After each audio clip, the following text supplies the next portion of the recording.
하셨네. 나를 부르신 주가, 나를 부르신 주가 이루어주시네. 잠시 넘어지더라도 붙잡아주시네. 나의 걸어가는 길을 동행하시네. 혼자라 생각했던 삶을 함께 하셨네. 나 찬양해, 나 찬양해. 언제나 어디서나 부르신 그 뜻대로, 나를 지으신 주의 뜻대로 나 찬양해. 영원토록 노래하네. 나를 부르신 대로 주를 찬양하며 살아가리라. 나를 부르신 주가, 나를 부르신 주가 이루어주시네. 잠시 넘어지더라도 잡아주시네. 나의 걸어가는 길을 동행하시네. 혼자라 생각했던 삶을 함께 하셨네. 나 찬양해.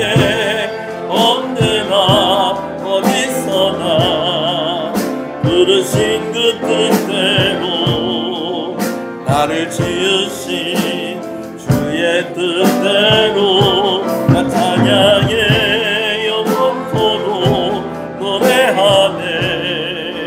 나를 부르신 대로 주를 찬양하며 살아가리라. 나 찬양해, 나 찬양해. 언제나 어디서나 부르신 그 뜻대로, 나를 지으신 주의 뜻대로 나 찬양해. 영원토록 노래하네. 나를 부르신 대로 주를 찬양하며 살아가.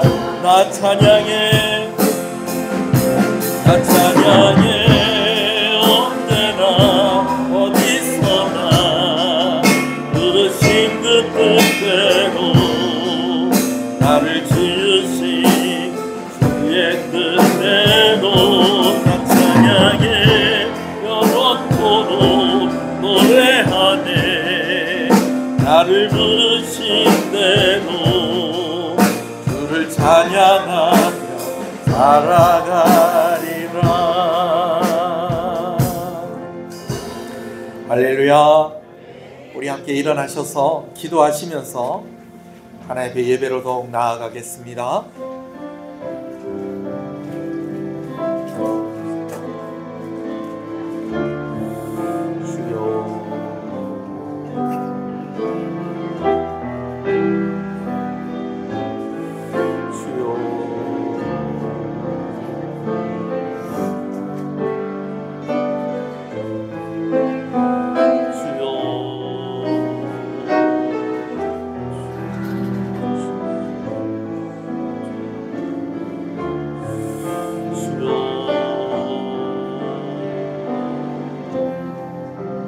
신앙을 고백하시겠습니다.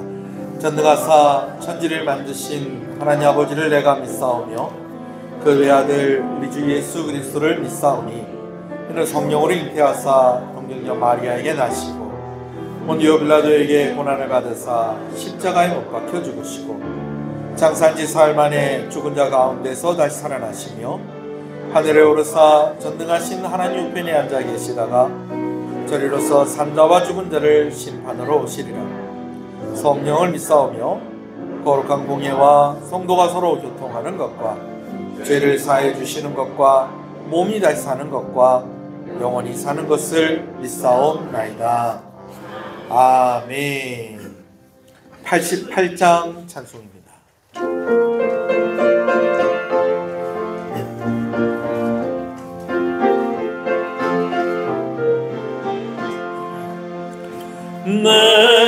생명 선호하는 친구가 되신 그 예수님은 아름다워라. 산 밑에 백합화요 빛나는 새벽별 주님 영원한 피라도 없도다. 내 맘이 아플 적에 그 위로 되시며 나 외로울 때 좋은 친구라. 주는 저 산 밑에 백합 빛나는 새벽별 이 땅 위에 비길 것이 없도다. 내 맘의 모든 염려 이 세상 노랗고 주님 항상 같이 하여 주시고 시험을 당할 때에 악마의 계교를 즉시 물리치사 나를 지키네.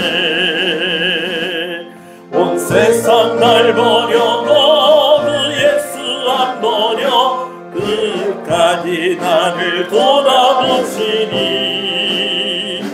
주는 저 산 밑에 백합 빛나는 새벽별 이 땅 위에 비길 것이 없도다.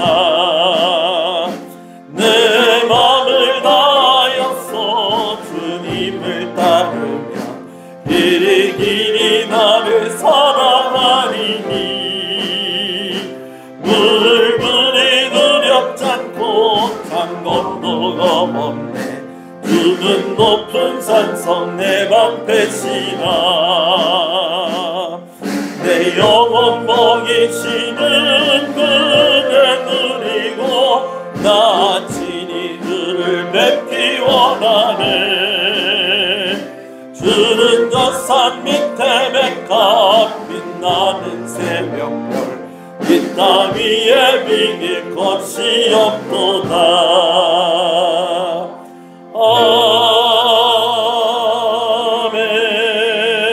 아멘.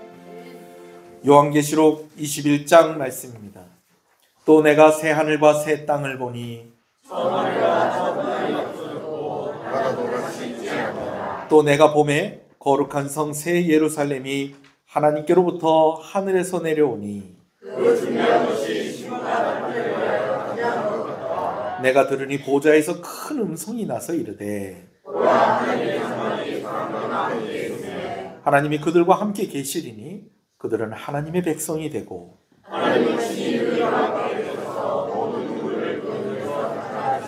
다시는 사망이 없고 애통하는 것이나 곡하는 것이나 아픈 것이 다시 있지 아니하리니.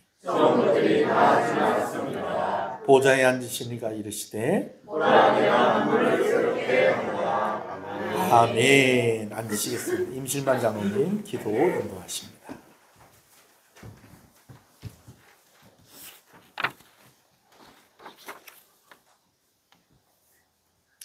우리에게 영원한 생명과 소망이 되시는 거룩하신 하나님 아버지, 감사와 찬양과 영광을 돌려드립니다.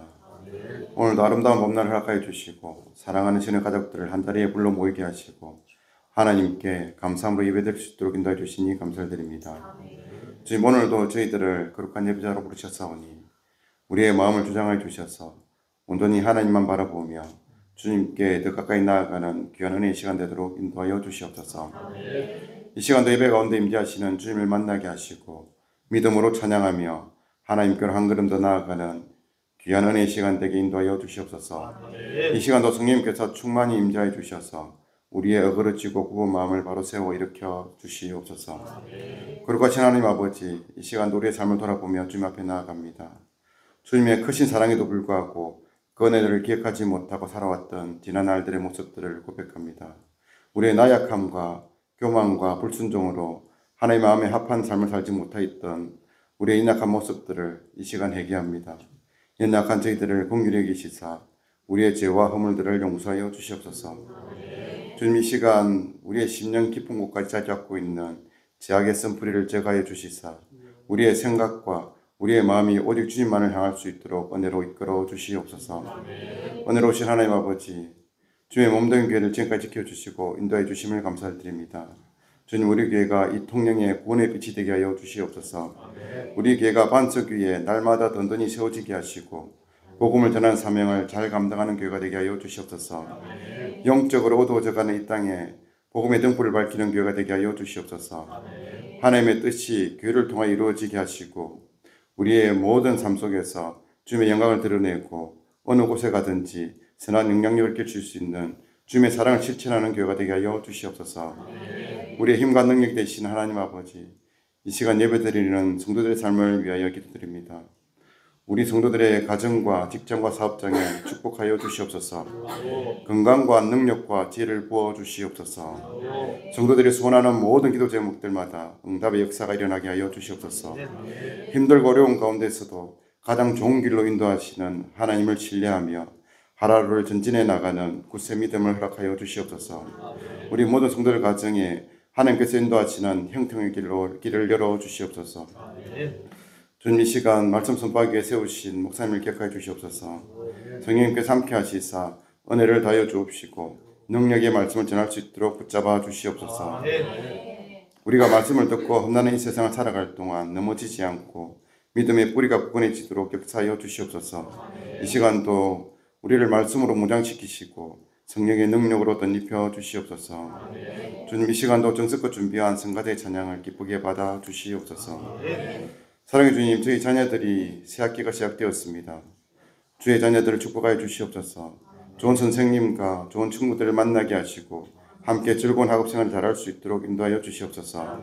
공부할 때 지혜와 집중력을 다해 주시사 더 열심히 공부하게 하시고 맡은 일에 최선을 다하며 하나님께 영광 돌리게 하시고 어디를 가든지 어느 곳에 있든지 꼭 필요한 학생들이 되게 하시고 그리스도의 향기를 나타낼 수 있는 귀한 축복의 통로가 되게 하여 주시옵소서. 주님, 오늘도 예배를 도우며 섬기는 모든 손길들을 축복하여 주옵시고 주님 홀로 영광 받아 주시옵소서. 예수님의 이름으로 기도드립니다. 아멘.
주와 함께 있으려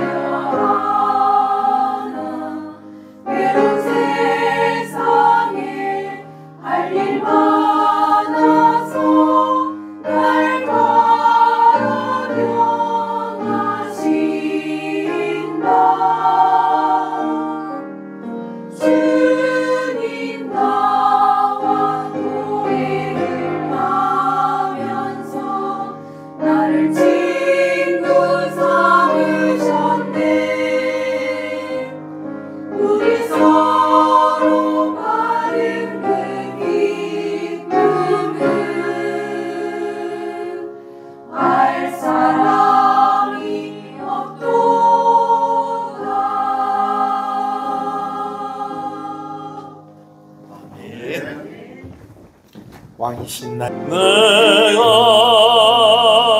주를 높이고 영원히 주의 이름을 송축하리이다. 송축하리이다.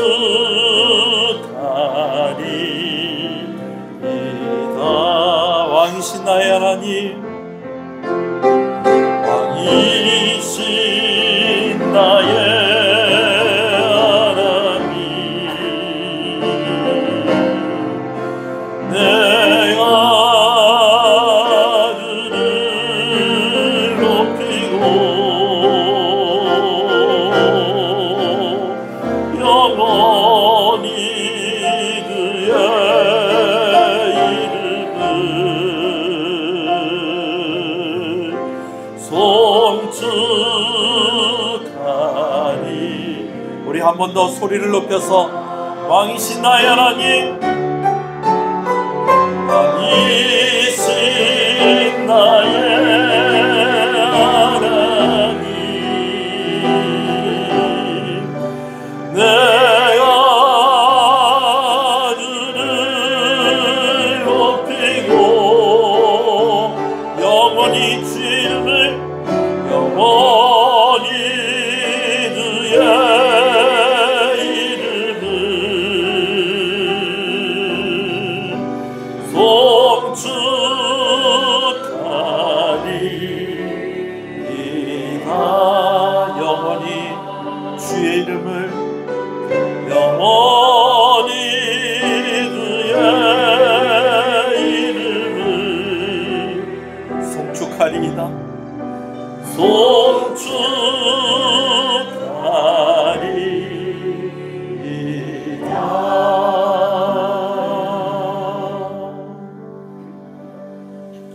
할렐루야. 우리 앞뒤 옆 사람 인사하시겠습니다. 잘 오셨습니다. 주 안에서 잘 되고 있습니다. 더 잘 됩니다. 갈수록 잘 됩니다. 반드시 잘 됩니다. 할렐루야. 말씀을 함께 보겠습니다. 에베소서 4장 말씀입니다.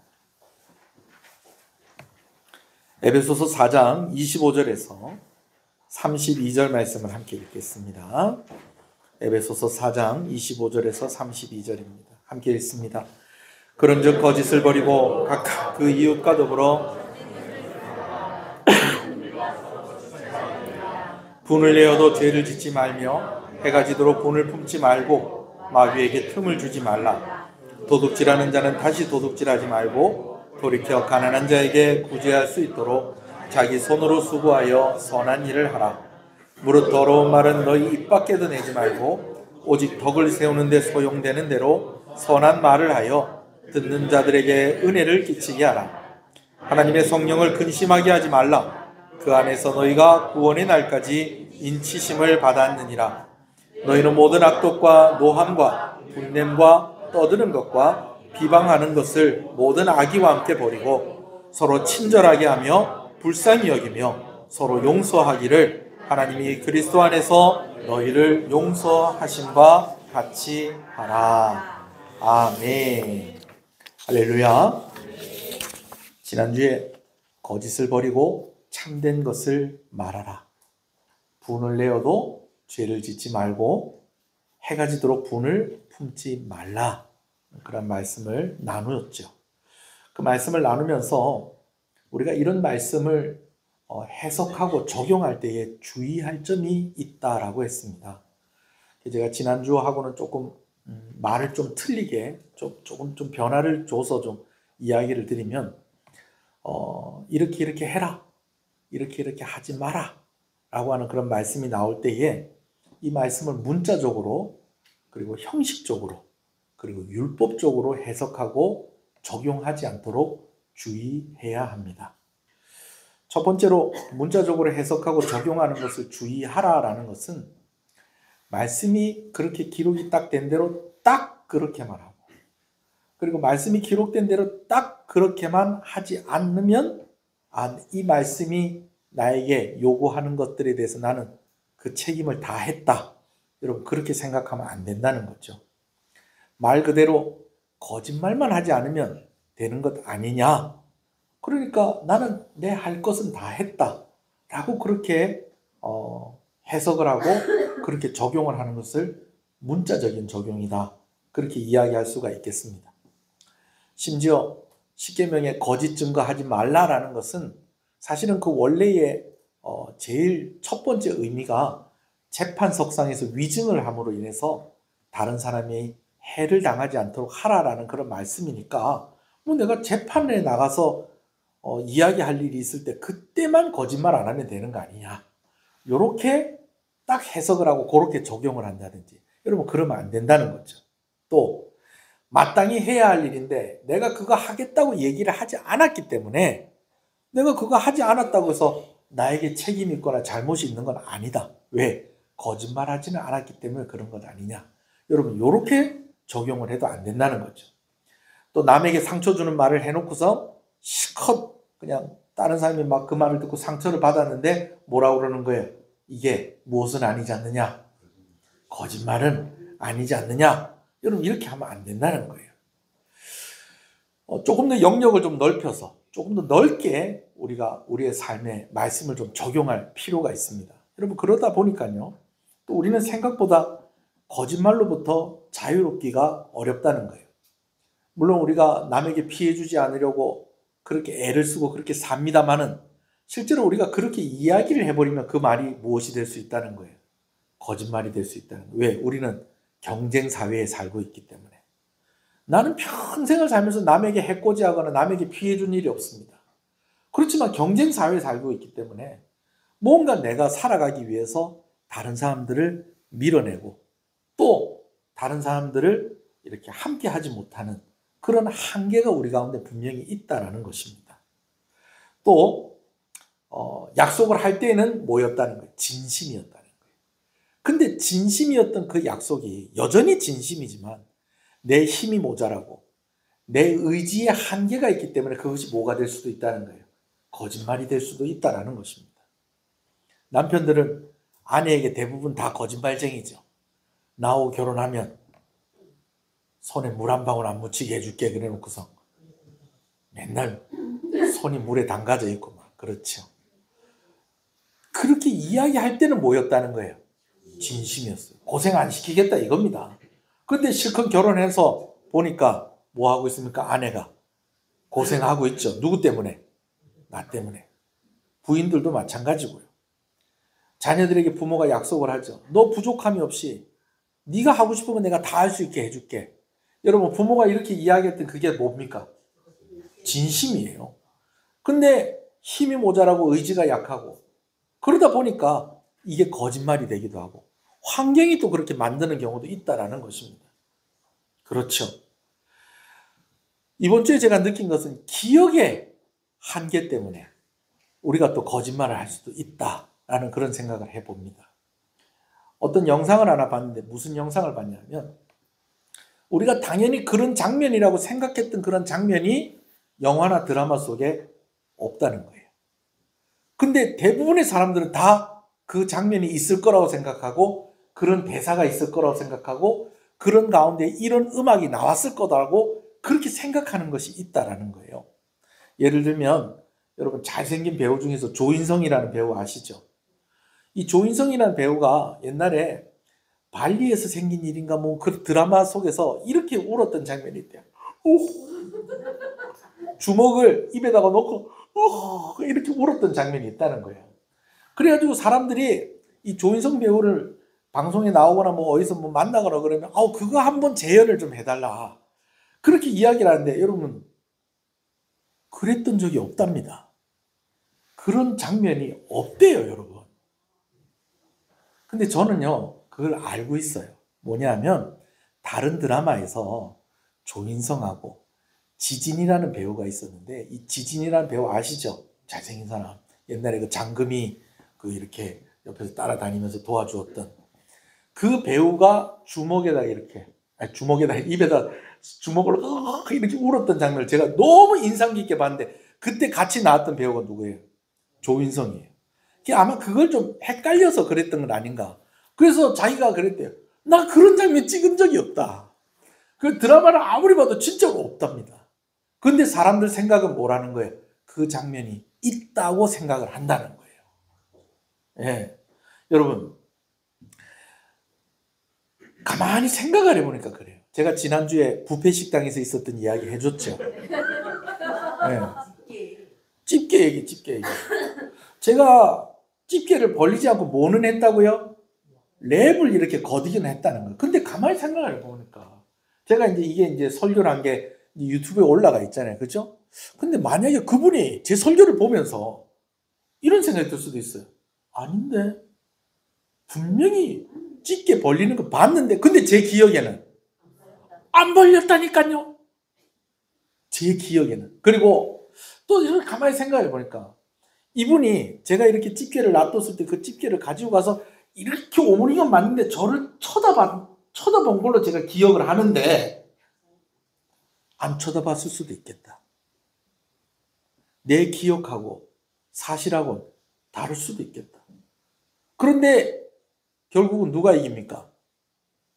목소리 큰 사람이 이기는 거예요. 그게 사실이 돼버리는 거예요. 그리고 그게 거짓말이 돼버리고 우리 기억에 한계가 있을 수 있기 때문에 우리가 거짓말로부터 자유로울 수가 없다는 거예요. 여러분 또 뭐가 있습니까? 약속해놓고 잊어버립니다. 약속을 해놓고 잊어버려요. 그러니 오늘 우리가 이 거짓말 하지 말라는 말에 자유로울 수 없다는 거죠. 그렇기 때문에 이것 딱 이렇게 했다고 해서 내가 여기에 대해서 책임을 다했다. 이것 딱 이렇게 안 했다고 해서 내가 이것에 대해서 책임을 다했다. 여러분 그렇게 말할 수 없다는 거죠. 이런 적용을 뭐라고요? 문자적인 적용이라고. 두 번째로는 형식적인 적용을 주의해야 합니다. 여러분 형식적인 적용은 뭘까요? 그렇게 하기는 하는데 마음은 없다는 거예요. 딴 데 가 있다라는 것입니다. 물론 마음이 없는데도 행동을 그렇게 하는 것이 어떤 면에서 훌륭하다고 할 수 있겠어요. 오늘 이렇게 예배에 오신 여러분들을 주님의 이름으로 축복합니다. 그런데 이렇게 모여서 예배하는 사람들 중에 목사가 고마워해야 될 사람이 어떤 사람일까? 여러분 잘 생각을 해보세요. 은혜를 받고 너무 사모하는 마음으로 이곳에 나온 사람들, 제가 고마워해야 될까요? 안 고마워해야 될까요? 고마워해야죠. 그렇죠? 물론 은혜 받으려고 나온 거지만 그래도 말씀을 전하는 사람의 입장에서 그런 사모함을 가지고 모였다는 것이 너무 감사한 일입니다. 그렇지만 또 이런 사람도 잊으면 안 되는 거예요. 은혜가 안 되는데도 여기 앉아있는 사람. 여러분 그런 사람은 더 대단한 사람입니다. 왜냐하면 은혜가 되는 사람은 앉아있는 게 쉬워요? 어려워요? 쉬워요. 근데 은혜가 안 되는데 앉아있는 거는 힘들어요. 은혜가 되면 목사님 설교가 너무 짧다. 1시간을 해도 그렇게 느끼지만 은혜가 안 된 사람은 5분 지났는데 왜 이렇게 기노? 여러분 이렇게 생각할 수 있어요. 이 힘든데 여기 와서 앉아있는 사람은 정말 제가 고맙게 생각합니다. 할렐루야. 그러나 언제까지나 그러면 안 되는 거죠. 하나님께 몸만 와 있는 것이 아니라 무엇도 드리는 마음을 드리는 여러분 되시기를 간절히 소원합니다. 그래요. 마음은 없는데 억지로 그러는 것이 아니라 우리의 마음을 구별된 삶의 모습으로 매 순간순간마다 하나님께 드릴 수 있는 여러분 되셨으면 좋겠습니다. 내가 애쓰는 것이 마음으로 드려지기 위해서는 하나님을 사랑하는 마음이 있어야 됩니다. 할렐루야. 하나님께 감사하는 마음이 있을 때에 내 마음을 드릴 수가 있는 것입니다. 아멘이십니까? 그래요. 얼굴이 안 보이시는 분이 한 두어 분 있는데 이렇게 좀 자리를 좀 이렇게 좀 와주십시오. 현아, 너도 이렇게 좀. 네. 권사님, 이쪽으로 좀 오세요. 김미영 권사님, 이쪽으로 좀 오세요. 네. 너무 남편 쪽으로 붙지 마시고. 조금 오세요. 조금 더 오세요. 네. 그리고 얼굴 안 보이는 사람, 우리 저기 권사님도 잘 안 보여요. 네. 네, 맞아요. 네, 이쪽으로 좀 오세요. 네. 그래요. 됐습니다. 고맙습니다. 숨으려고 그런 건 아닌데 그렇게 됐어요. 자, 형식적인 적용이 되어서는 안 되겠다. 또 율법적으로 적용해서는 안 됩니다. 율법적으로 적용하는 건 무엇이냐? 이렇게 하면 벌 받을 것 같아. 이렇게 하면 천국 못 갈 것 같아. 그래서 말씀대로 살려고 하는 것이죠. 여러분, 우리 하나님 그런 하나님이 아니세요. 우리 하나님은 오늘도 자녀 삼은 우리를 사랑하시고 품어주시는 하나님이십니다. 오늘 우리가 이렇게 하면 벌 받을까 봐, 이렇게 하면 천국 못 갈까 봐, 그래서 말씀대로 사는 게 아니라 내가 하나님의 자녀이기 때문에, 오늘도 아버지께서 나를 부르셨기 때문에 오늘도 이 자리에 나와 있는 것이고, 그래서 하나님께서 말씀하신 것들을 성실하게 그렇게 지키며 살아가는 저와 여러분들이 되셨으면 좋겠습니다. 결론적으로는요, 하나님을 사랑하기 때문에 말씀대로 살아가는 것이고, 하나님께 감사하기 때문에 말씀대로 살아가는 것이고, 예수 믿고 하나님의 자녀가 되었기 때문에 우리의 삶에 구별됨이 있어야 한다라는 것입니다. 아멘이십니까?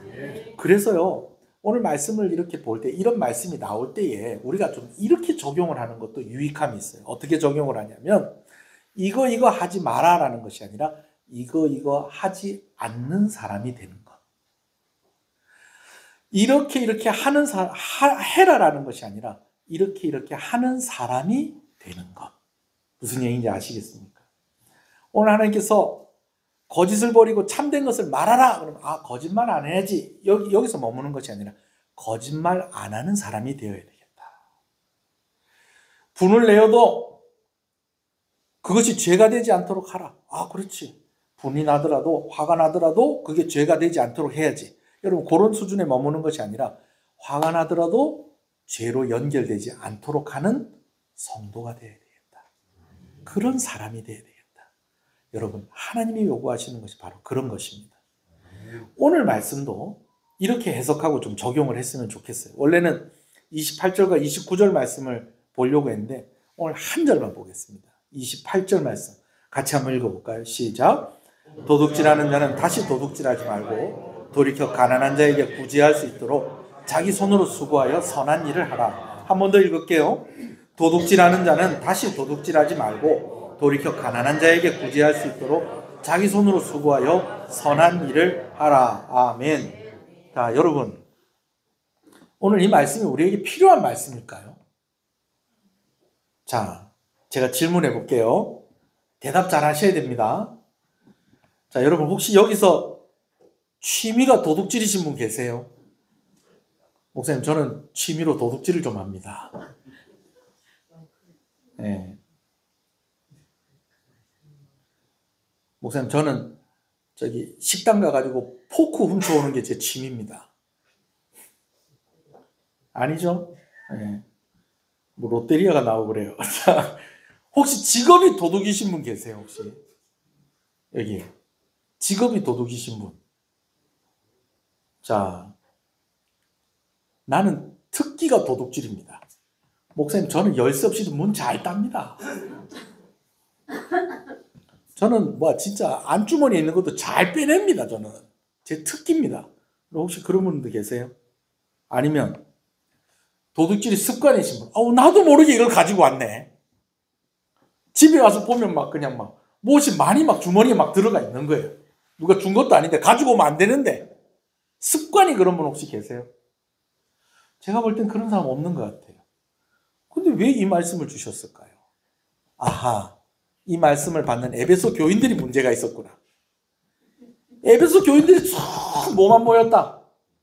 돈놈들만 모여서 그랬는가 보다. 여러분, 과연 그럴까요? 아니야. 이 말씀은 오늘 우리에게 주신 말씀이 맞아요.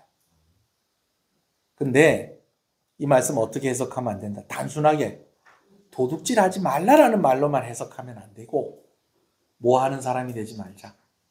도둑질하는 사람이 돼서는 안 된다는 거. 그럼 그 의미가 무엇인가에 대해서 오늘 좀 얘기를 좀 하려고 해요.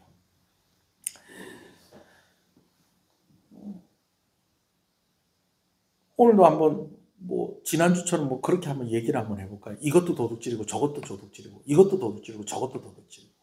그래서 우리는 도둑질하는 것에 대해서 자유로울 수가 없습니다. 근데 저는 오늘 그렇게 얘기하지 않으려고 해요. 조금 더 깊은 얘기를 좀 했으면 좋겠어요.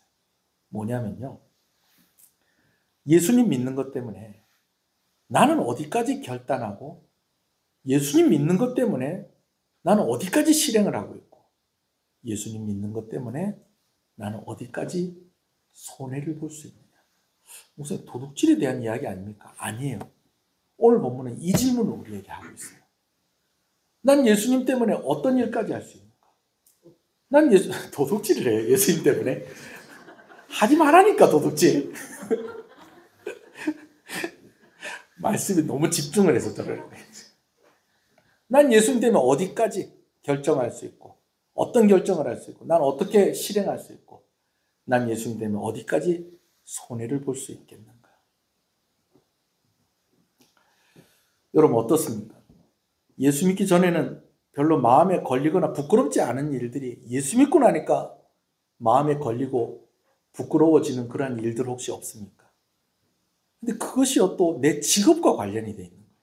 내가 하는 일들과 관련이 돼 있는 거예요. 예수님 믿기 전에 아무 문제 없었어요. 근데 예수님 믿고 나니까 뭔가 마음에 걸림이 있는 거예요. 그런 일들이 있어요. 그리고 그것이 무엇과 관련이 될 수도 있다.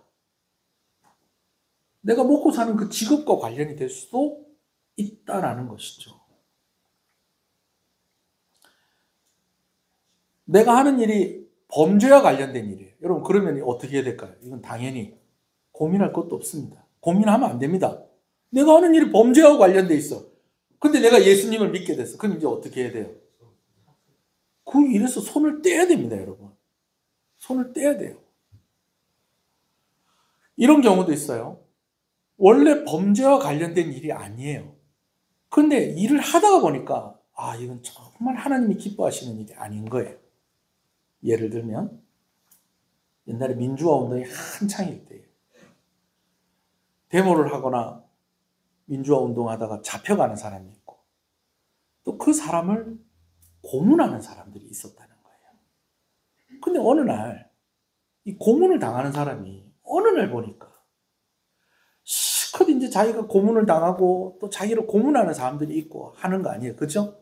그래 하는데 막 정말 죽을 것 같이 너무 힘들고 너무 괴로운데 이제 자기가 이제 계속 고문을 당하고 그러고 있다가 밥 먹을 시간이 되니까 자기도 밥을 먹고 자기를 고문하는 사람들도 이제 밥을 먹는데 그 옆에서 밥을 먹는데 자기를 고문하는 사람이 밥 먹기 전에 뭐 하더라는 거예요?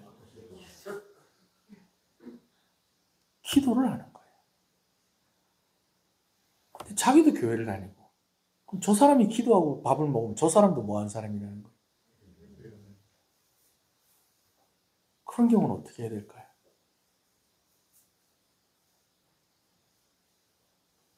그 일에서 벗어나도록 빨리 애를 써야 됩니다. 그렇죠? 그런데 이렇게 분명한 일들도 있지만 애매한 것들도 있다라는 거예요. 애매한 것들도. 제가 지난번에 기도원 가서 만났던 아주머니 얘기 여러분 기억하시죠?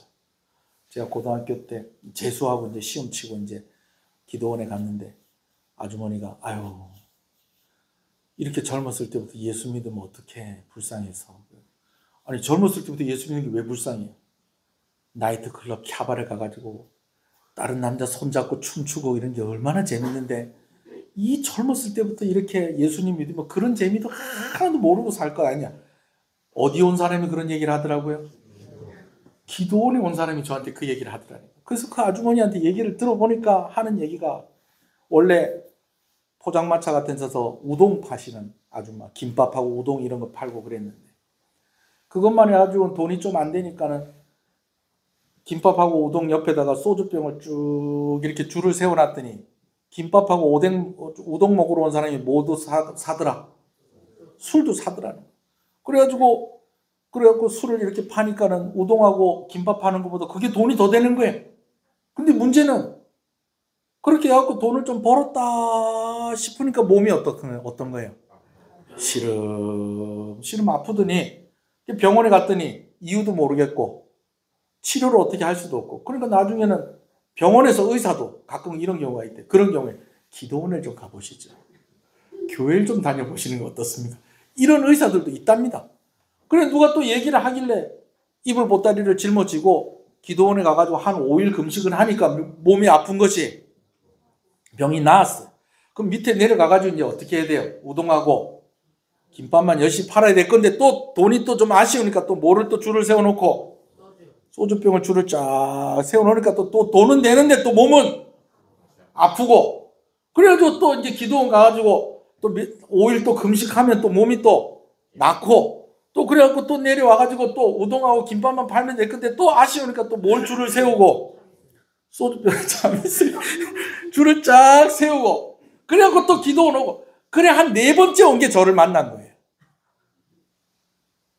자 여러분, 그러면 예수 믿는 사람들은 우동하고 김밥 팔면서 술 팔면 안 될까요? 자, 요러니까 조금 좀 얘기가 달라집니다. 내가 편의점 사장을 하기로 했어요. 내 편의점 하려고 그래요. 이제 딱 했어요. 그래서 계약을 딱 맺었는데, 아유, 오늘 교회를 안 왔어야 했는데 교회를 와버렸네. 그 목사님이 이야기하는데 이 우동집 아줌마 얘기를 하니까, 야, 이거 큰일 났다, 야. 우리 매장에서 냉장고에 있는 참이슬 그거 다 들내고, 왜 난 어디 다니는 사람이니까? 교회 다니는 사람이니까 참이슬 다 들내고 이러고 장사해야 되겠다. 여러분, 제가 이렇게 하라고 제가 지금 이 얘기 하는 겁니까? 그 아주머니 같은 경우는 좀 특별한 경우예요. 예. 그분은 술을 파는 게 문제가 아니라 하나님께 순종을 안 하는 게 문제예요. 예. 술 파는 게 문제고, 이거는 무슨 적용? 문자적인 적용. 율법적인 적용. 계속 순종 안 하고 있는 거예요. 그러니까 하나님께서 계속 부르시는 거예요. 그럼 마음대로, 그럼 목사님 제가 사실은 꿈이 그런데 제가 술집 사장이 돼도 되겠습니까? 여러분, 그것도 얘기가 또 다릅니다. 자, 그런데 애매한 게 있다라는 거예요. 있습니까? 없습니까? 있어요. 내 생업에 관련됐는데, 뭔가 예수 믿기 전에는 이게 전혀 문제가 아니었는데 예수 믿고 나니까 뭔가 부담이 되고 그런 문제가 생긴다는 거예요. 평생 이 일을 하고 살았어요. 근데 다른 일 해본 적도 없어요. 근데 뭔가 하나님이 이걸 원하지 않는 것 같아요. 내가 이 일을 하면서 사는 걸 원하지 않는 것 같아요. 그럼 이거 그만둬야 될까요? 여러분 어떻게 생각하세요? 나 혼자면, 나만 굶으면 되는데 당장에 내가 벌어서 먹여야 하는 가족이 있다는 거예요. 신앙의 양심을 가지고 살아야 하는데 당장 내일 은행 문 열면 결제해야 되고 내가 갚아야 될 돈도 있는데 이거 어떻게 하나? 도둑질 같은 범죄는 아닌데 참 주일 성수하기 어려운 직업을 가지고 살아가는 거예요. 여러분, 장사하는 사람들이요, 이런 경우들도 있어요. 뭐냐면 난 교회 다니니까 주일날에는 뭐 안 하겠다, 장사 안 하겠다, 난 셔터를 내려야 되겠다. 여러분, 그렇게 되는데 어떤 경우는 이런 경우도 있어요. 매장에 가서 몇 시까지 컴퓨터를 켜야 돼. 로그인을 해야 돼. 그렇게 하지 않으면 본사에서 연락이 와요. 왜 당신 장사 안 하느냐? 너 교회 다니기 때문에 난 주일날에 장사 안 해. 너 왜 우리 회사에 해를 끼치냐? 그렇게 하면 우리가 당신하고 계속해서 이 계약을 이어갈 수가 없다. 여러분, 이런 경우가 있다는 거예요, 없다는 거예요? 있어요. 그럼 어떻게 해요? 그럼 어떻게 해요? 당장에 돈이 필요하고 당장에 내가 먹고 사는 이것이 평생 내가 배운 게 이건데 내가 예수님을 믿고 난 뒤에 이게 뭔가 좀 마음에 걸리는데 목사님한테 가서 물어보면 목사님이 된다고 하는 것 같기도 하고 안 된다고 하는 것 같기도 하고 괜히 이야기를 하기를 문자적으로, 형식적으로, 율법적으로 적용하시면 안 됩니다. 이렇게만 해놓고 뭘 좀 하지 마십시오, 하십시오, 이렇게 차라리 그렇게 얘기를 해주시면 좋겠네. 목사님 또 그렇게 얘기도 안 해주시네. 여러분 그거 어떻게 하겠어요? 여러분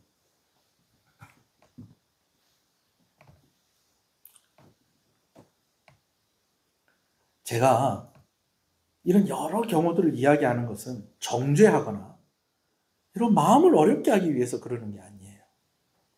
오늘 나는 이런 상황 속에서 나는 어디까지 갈 수 있고 나는 어떤 선택을 할 수 있고 어디까지 손해를 볼 수 있는가. 오늘 좀 한번 우리의 모습을 좀 한번 생각을 해보자라는 것입니다. 일단은 이런 고민이 우리에게 있어야 됩니다. 이런 고민이 우리에게 있어야 돼요. 아유, 뭐 당연한 거 아니야? 뭐 어쩔 수 없는 거 아니야?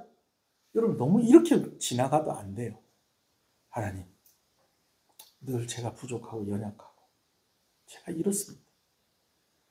그러니까 성전에서 세리가 저 구석에서 헌금을 드리면서 울고 앉아있는 거예요.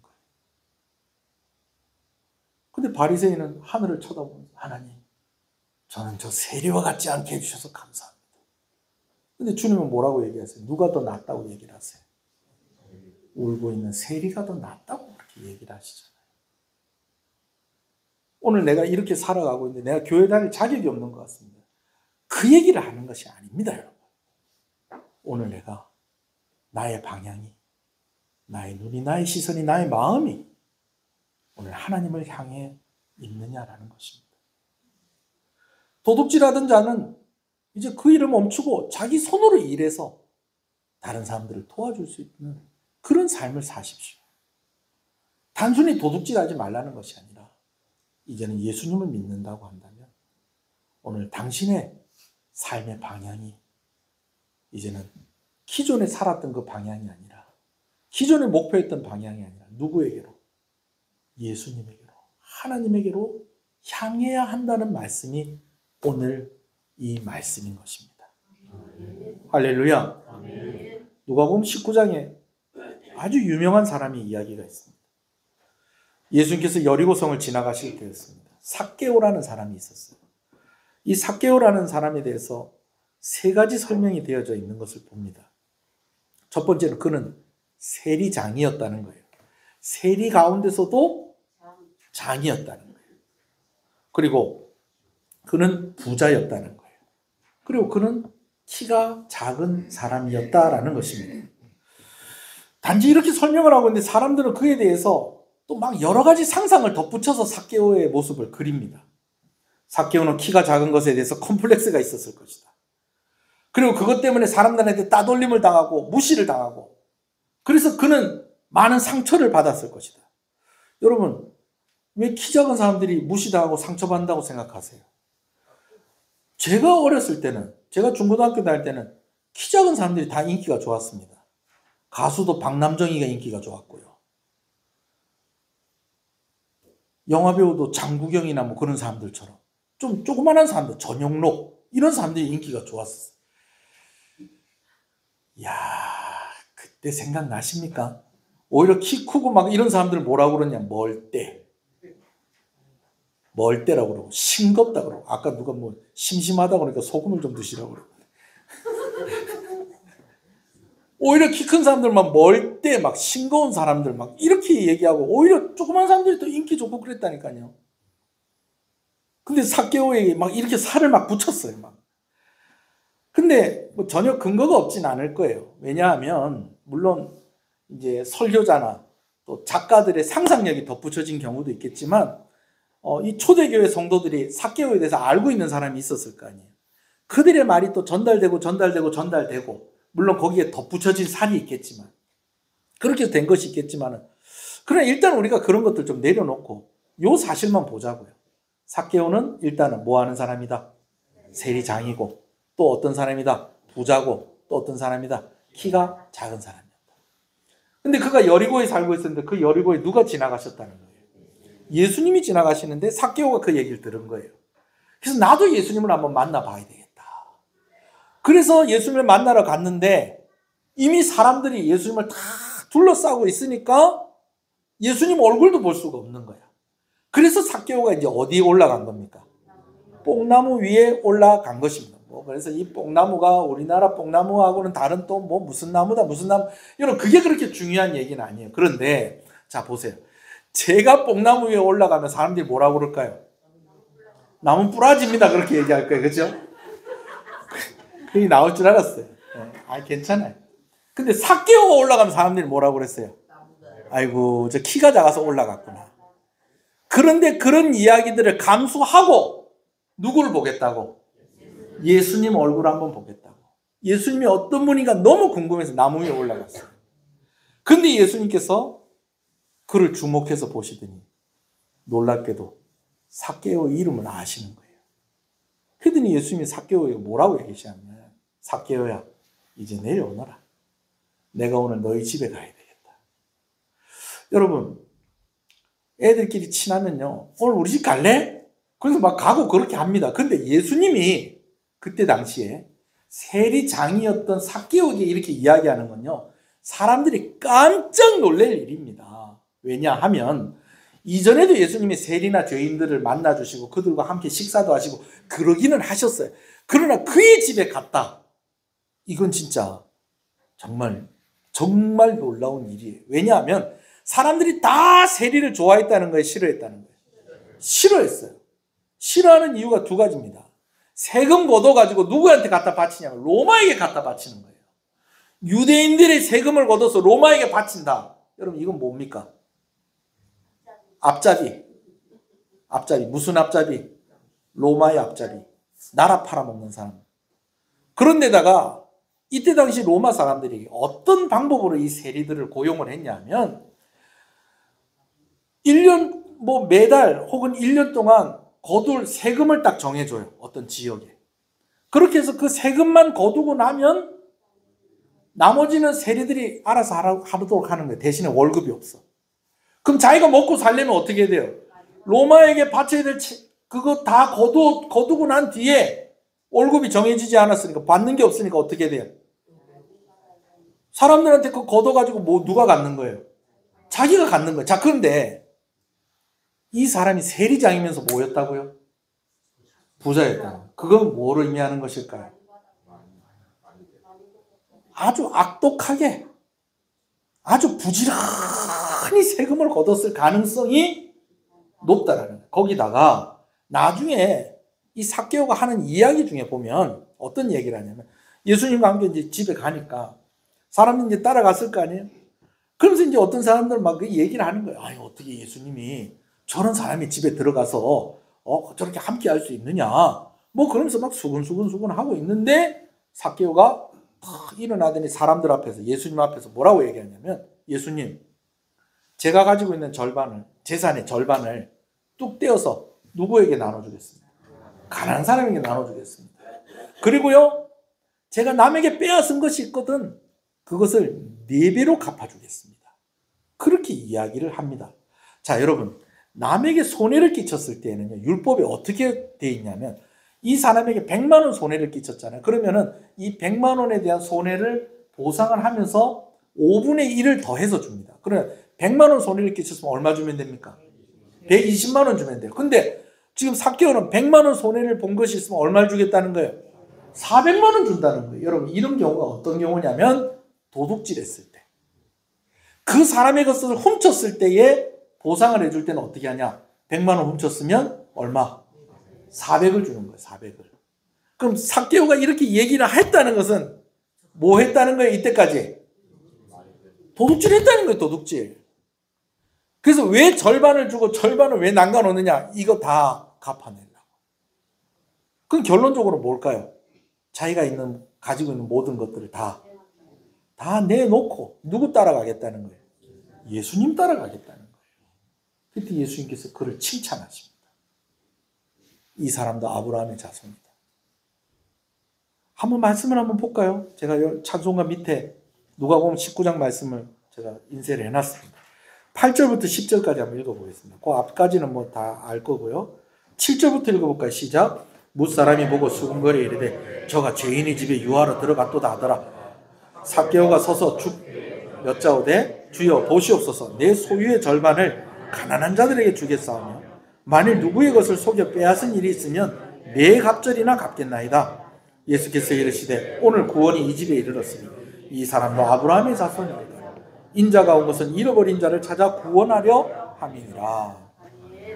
여러분, 근데요, 이게 지금 누가복음 19장이 삭개오의 이야기가 기록이 되어 있는데요, 이 19장 앞에 있는 18장에 삭개오와 비교되는 아주 유명한 사람이 한 사람이 있습니다. 이름은 몰라요. 어떤 부자 청년인데 관원이에요. 그러니까 관직에 있는 사람이에요. 근데 이 사람이 또 뭐라고요? 부자예요. 근데 이 사람은요, 사람들이 다 인정하는 사람이에요. 의로운 사람으로. 그런 사람이 예수님을 찾아와요. 그래서 예수님께 제가 어떻게 구원을 받을 수 있겠습니까? 물어봤더니 너는 어떻게 해야지 구원받는지 어떻게 알고 있느냐? 그랬더니 율법에 기록되기를 하나님 사랑하고 이웃 사랑하라고 그렇게 되어 있습니다. 그랬더니 예수님께서 이야기해요. 그래, 그럼 그렇게 살면 되지. 그랬더니 아이고, 제가 어렸을 때부터 철저하게 그렇게 살았습니다. 이렇게 대답을 합니다. 삭개오하고 이 부자 관원하고 같아요, 달라요? 완전히 다르죠? 근데 예수님께서 그 부자 관원에게 이렇게 얘기합니다. 근데 너에게 한 가지 부족한 것이 있다. 네가 가지고 있는 것들을 다 팔아 가난한 사람들에게 나눠주고 너는 나를 따라라. 나를 쫓아오라.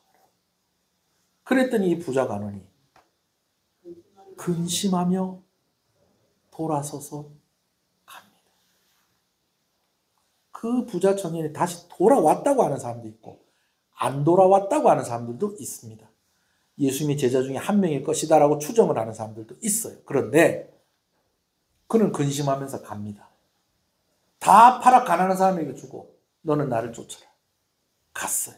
근데 삭개오는 주님, 제가 가진 것의 절반을 가난한 사람에게 주고 저는 또 제가 빼앗은 것이 있으면 4배나 갚아주겠습니다.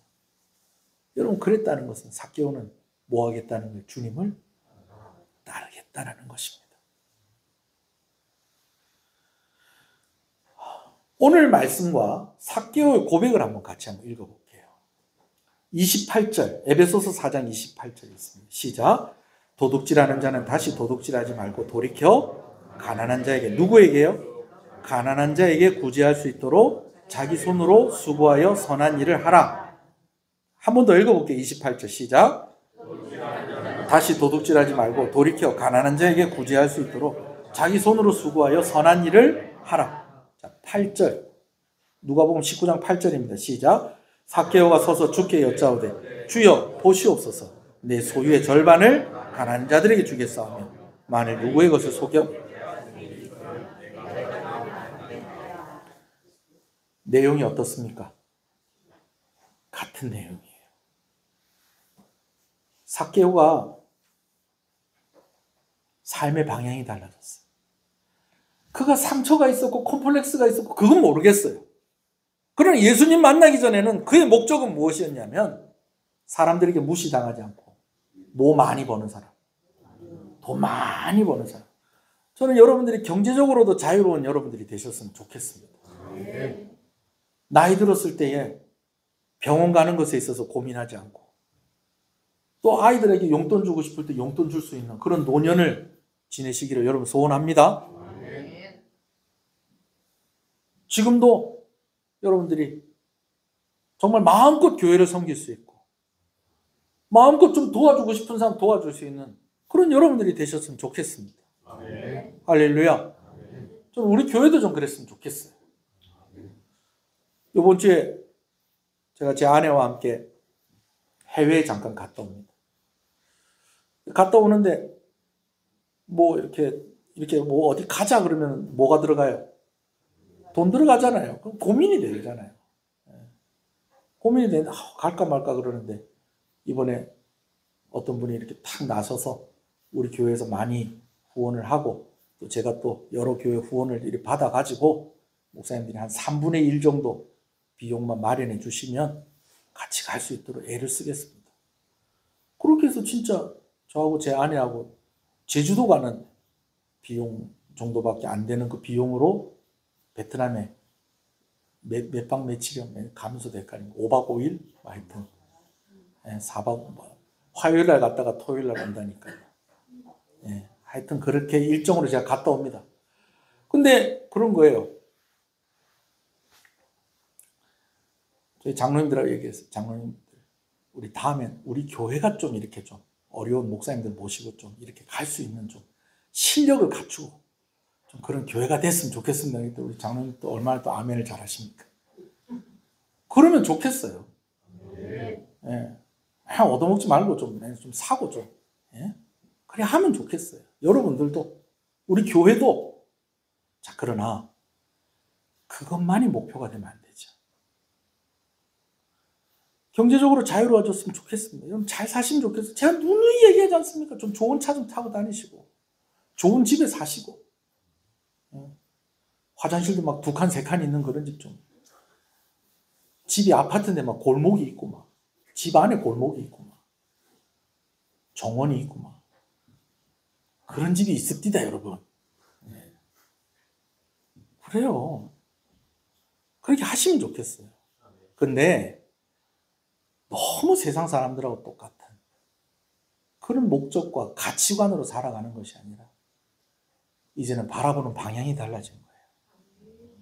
예수님 바라보는 거예요. 하나님 바라보는 거예요.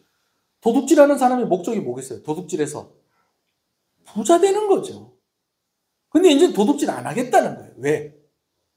무엇이 목적이 아니라는 거예요. 돈이 목적이 아니고 이웃을 구제하는 것, 이웃을 구제하는 걸 누가 기뻐하십니까? 하나님이 기뻐하십니까? 하나님 바라보며 살자는 거예요. 오늘 말씀은 그 말이에요. 여러분 여기서 도둑질할 사람 있으세요?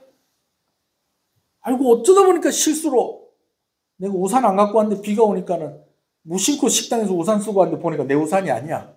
가만히 생각하면 나는 우산도 없었어. 근데 그냥 쓰고 온 거예요.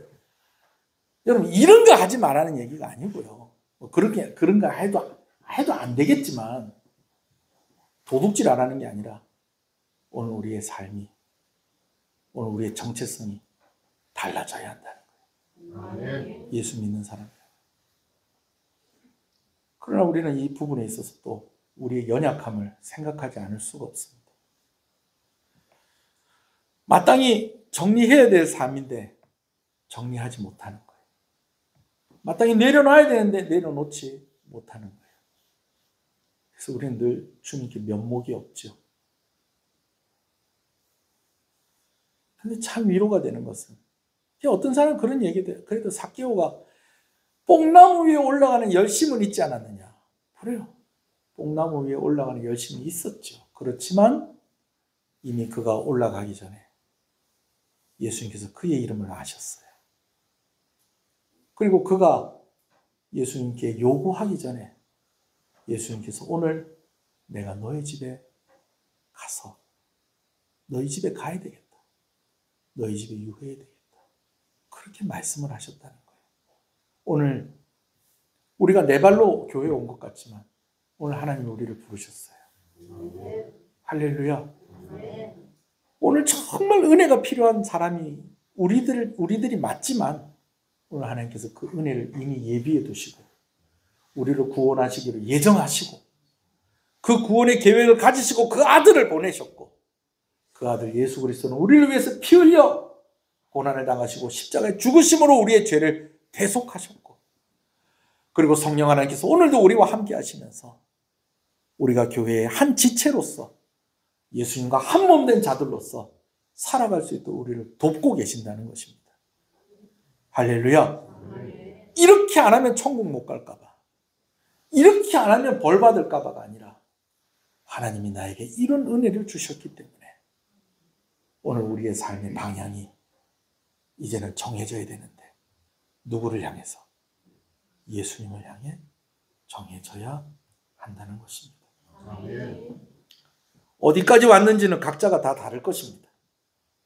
어떤 사람은 결단을 하고 진짜 제가 전에 얘기했던 이천성 목사님처럼 그 상위 군인들 모아가지고 깡패 집단을 만들어가지고 돈 주면 가가지고 막 깽판 지고 그러다가 예수님 믿고 나니까 이제 그 생활 싹 정리하고 완전히 예수님 전도하러 다니는, 그래서 나중에 목사가 되는 그런 삶도 있겠지만 여전히 울면서 하나님, 나는 아직도 세리입니다.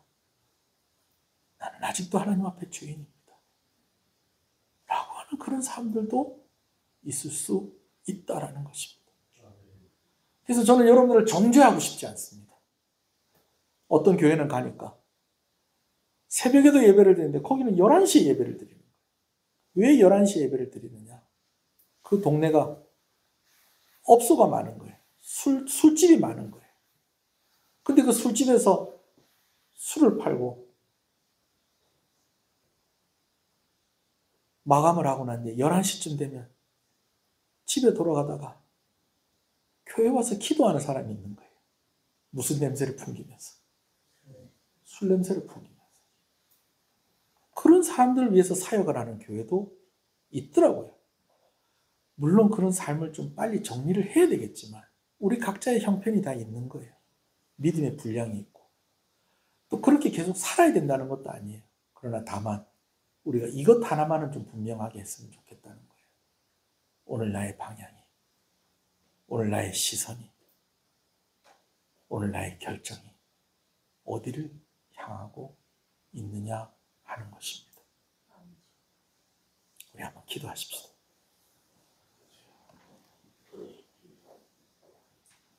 어디까지 왔는지 각자가 다 다르죠. 어느 정도까지 각자가 다 다르죠.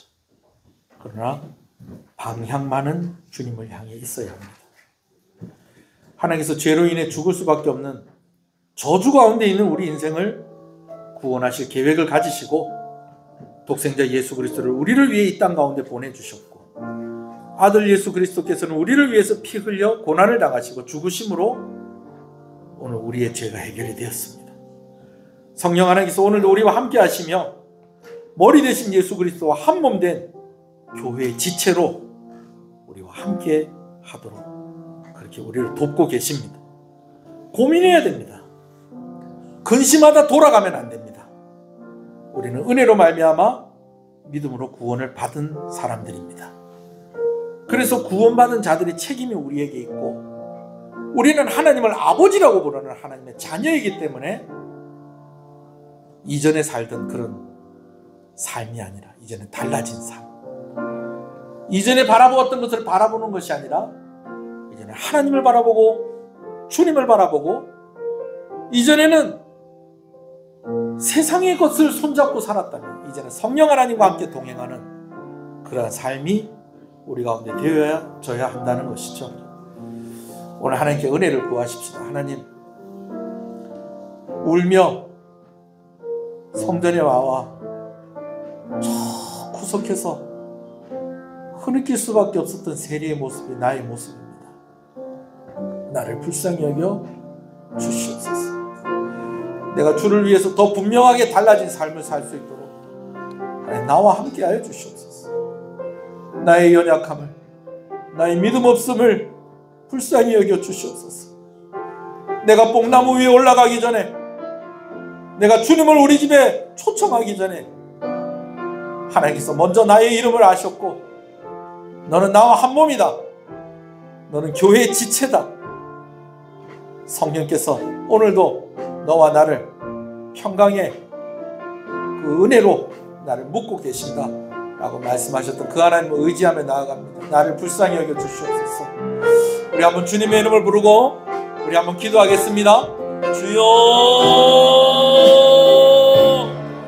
주여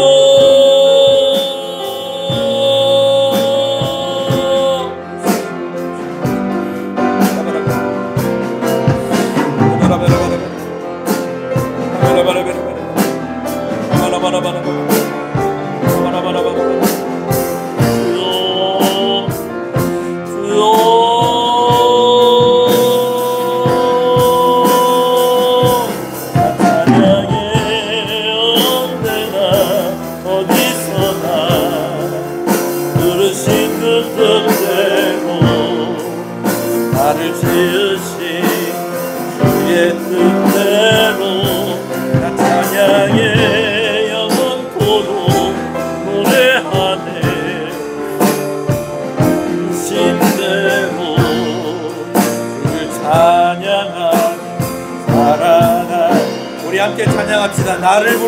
주가 나를 부르신 주가 이루어 주시네.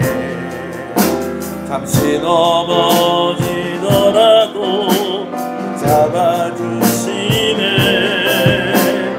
나의 걸어가는 길 동행하시네.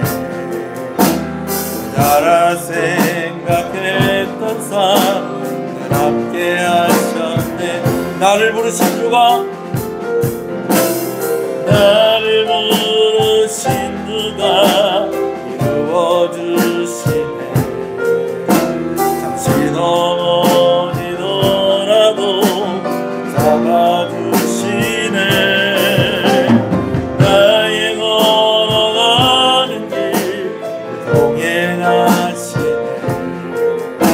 혼자라 생각했던 삶 함께 하셨네. 나 찬양해, 나 찬양해. 언제나 어디서나 부르신 것 뜻대로 나를 채우신 주의 뜻대로 나 찬양해. 영원토록 노래하네. 나를 부르신 대로 주를 찬양하며 살아가. 여러분 이 시간에요 잠깐 우리 옆 사람하고 손을 좀 잡으실 수 있으면 여러분들이 그 역할을 좀 해주세요. 하나님의 역할을 해주세요. 하나님의 손을 역할을 해주세요. 예수님이 손을 내미셨어요. 너에게 한 가지 부족한 것이 있다. 네가 가지고 있는 거 다 팔아서 가난한 자에게 나눠주고 너 나를 따라오거라. 손 내미셨던 그 주님의 손을 붙잡고 가시는 여러분 되시길 소원합니다. 주님, 제가 이제 주님을 따라가겠습니다. 우리 한번 좀 어색하겠지만 좀 손을 옆에 좀 잡고요. 좀 서로를 위해서 좀 기도해 주십시오. 주님 손 잡고 가겠습니다. 주님 손 잡고 가겠습니다. 내 방향이 정해졌습니다. 여전히 나는 연약합니다. 여전히 나는 부족하고 여전히 나는 그 자리에 머물러 있습니다. 그러나 주님 바라보는 것부터 시작하겠습니다. 주님 손잡는 것부터 시작하겠습니다. 주님 나를 붙잡아 주시옵소서. 나를 부르시는 주가 이루어 주시는 줄로 믿습니다. 우리 같이 찬양합시다. 나를 부르신 주가 이루어 주시네. 잠시 넘어지더라도 잡아주시네. 나의 걸어가는 길 동행하시네. 혼자라 생각했던 삶. 우리 함께 기도하겠습니다. 하나님 나를 붙잡아 주시옵소서. 주여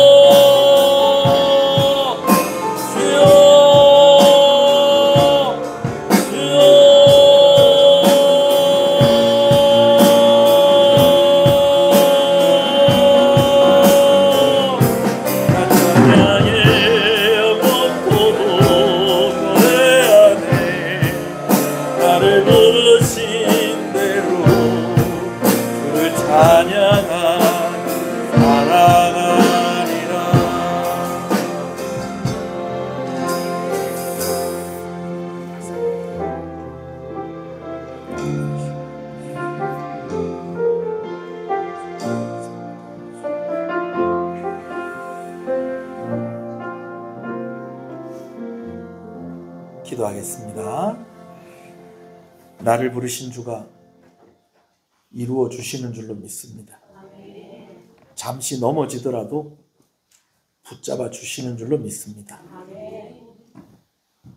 걸어가는 그 길 동행해 주시는 줄로 믿습니다. 혼자라 생각했던 그런 상황 늘 함께 하시는 줄로 믿습니다. 그래서 오늘도 하나님을 찬양합니다. 오늘 하나님 바라봅니다. 내가 오늘 어디까지 갈 수 있겠습니다.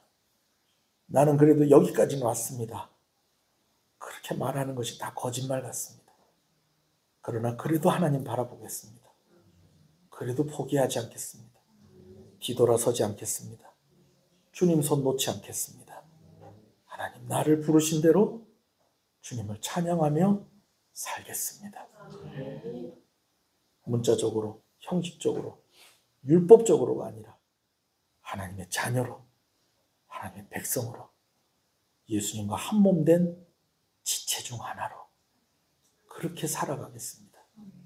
하나님 나의 연약함을 아시오니 나를 붙잡아 주시옵소서.